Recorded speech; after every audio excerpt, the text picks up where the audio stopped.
sinibak sa pwesto ang tatlong opisyal ng DPWH sa Pampanga kaugnay ng alegasyong pangingikil ng hanggang 8% sa bawat kontrata ng distrito. Git ng ahensya, mahigpit na ipanatutupad ang one-strike policy sa DPWH kung saan agad na aalisin sa pwesto at kakasuhan ang sinumang masangkot sa korupsyon. Samantala, pag-aaralan na rin ng DPWH ang permanenteng paglikas ng mga residente ng bahagi ng Barangay Candating sa Pampanga matapos ang gumuhong flood control project sa lugar. Si Erlo Bringas sa detalye. Sinibak ni Public Works Secretary Vince Dizon ang tatlong opisyal ng Department of Public Works and Highways Pampanga 2nd District Engineering Office kaugnay ng alegasyong pangingikil ng hanggang 8% sa bawat kontrata ng distrito.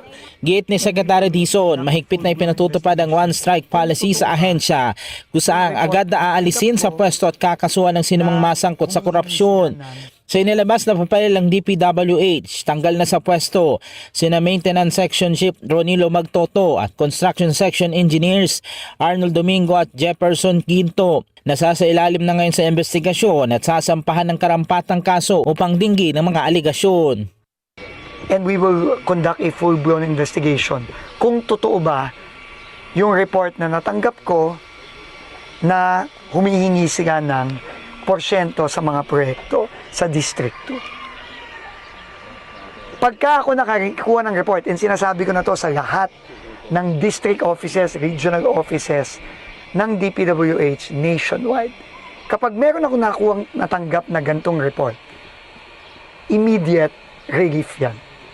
Samantala, pag-aaralan na rin ng DPWH ang permanenteng paglikas ng mga residente ng bahagi naman ng Barangay Candating sa Pampanga at ang tamang distansya ng idedeklarang no-build zone sa lugar matapos ang gumuhong flood control project sa lugar.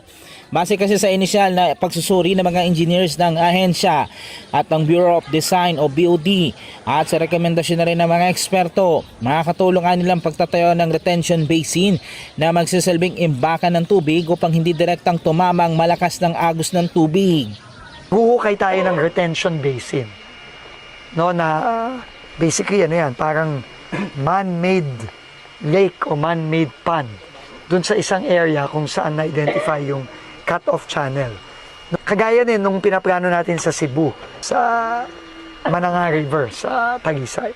So gagawin natin yun dito. Mabilis lang yun, magagawa natin yan in a few months. Para saan yung retention basin?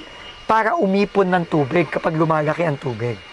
Para hindi masyadong malakas at madami ang hampas ng tubig dito sa Kupang, tsaka dito sa Candating.